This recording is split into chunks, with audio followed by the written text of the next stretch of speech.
Hey fellow adventurers, Timberwolf here, another Diablo 4 adventure. So still working on my barbarian, my Hammer of the Ancients barbarian build, Ivan. As you can see, I'm up to level 90 now, been grinding hard with that. Been grinding a lot of the, mostly just doing the vampire blood rituals. And honestly, been getting some decent gear out of them, you know, just because the drop percentage is just so high. You know, eventually you're going to get something decent out of it.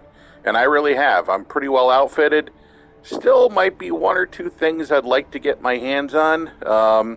And the only baddie in town that's got them is Duriel. Two things I'm looking for. You know, I mean, it's very low chance of finding them, but that would be the Grandfather Sword, as well as there's a not the helm, but and Duriel's Visage. I'd really like to see one of those. And so anyways, but question is, can I take on Duriel solo? So obviously in a party that wouldn't be an issue, especially if we've got a couple more level 90 or plus heroes in the team, then that would not be an issue. But I want to see if I can solo them, because that's a good indicator I'm on my way, and I'm getting closer and closer to being able to take on Lilith. So let's go check it out.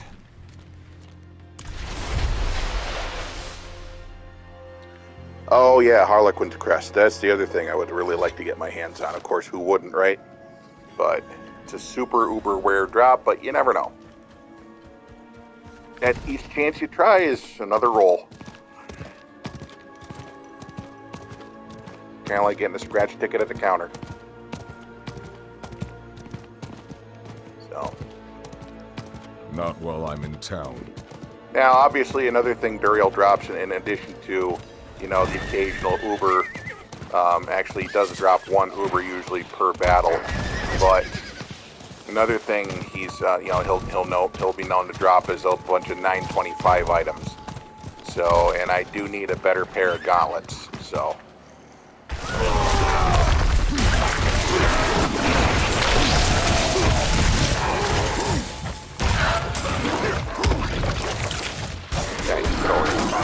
I must wait.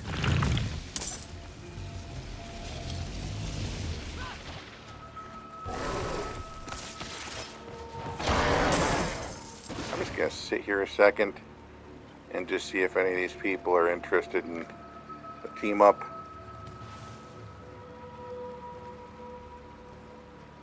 And if not, I'll just hop right in there.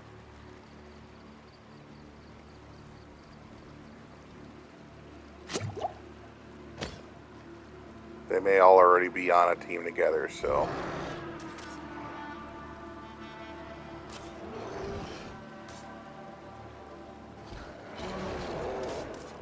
Well, whatever. Since I was intending on soloing them anyways this time, let's hop on in there and see what we can do.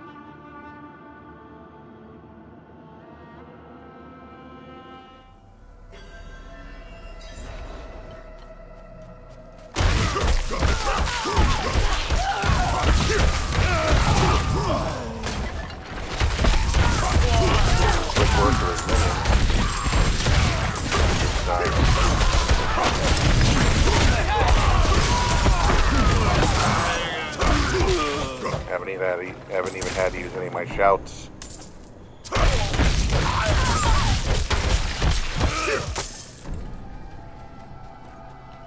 Cool. Okay. So, go ahead and pop these in. Wow, down to my last 10 shards of agony. Oh. Make it count. Oh.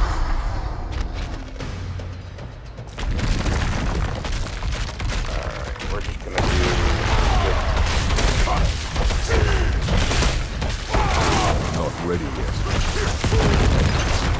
Alright. Good boys ready to come out.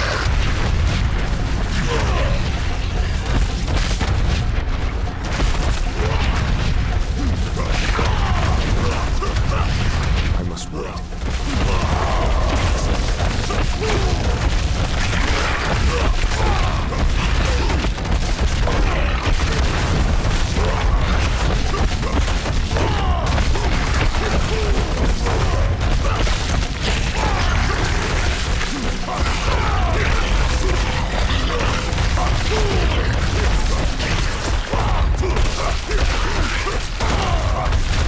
moving. So we're making progress.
Surviving.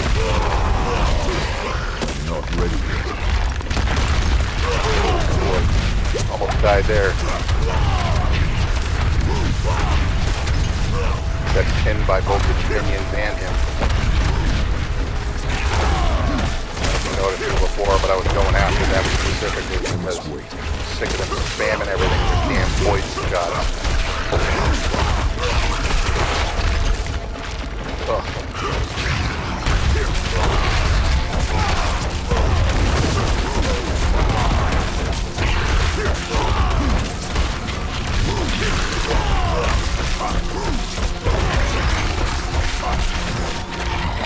Uh-oh. He ate me. Damn it. Not ready yet. Oh, crap. Oh.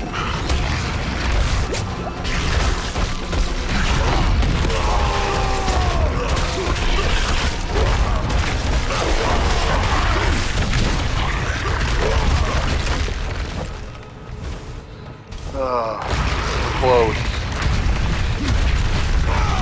I must wait. Get his little freaking friends to stay the hell out of here.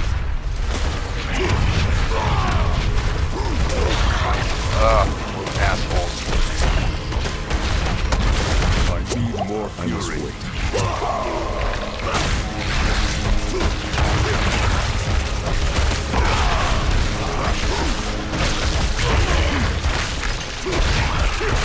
I must wait.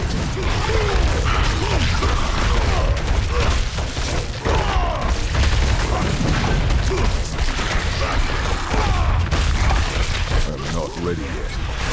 Yeah, there we go. Done. Outstanding.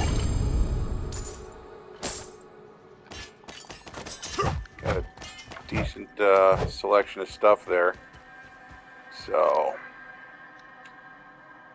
let's hop on out of there. Sweet.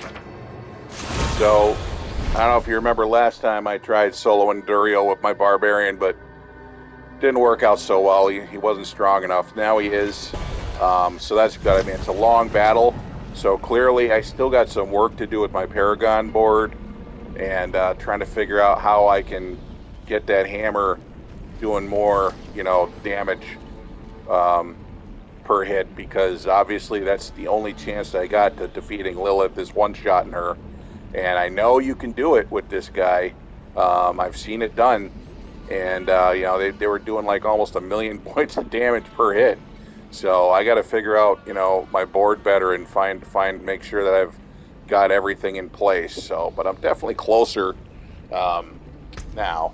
So what did I get? I got the Banished Lord's Talisman. Now, that's a pretty good one, and I've got one already. I'm not using it right now, however. I'm using Melted Heart, Basilic. Now, I'm thinking, see, Melted Heart is good for groups. I'm thinking Banished Lord might be better for one-hitting, but that's only if you know you're going to one-shot. And so, because this could make that difference because of that overpowered damage and the critical strike chance. But if you don't know for sure you're going to one-shot, I'm thinking this isn't a great deal. The Selig is actually better.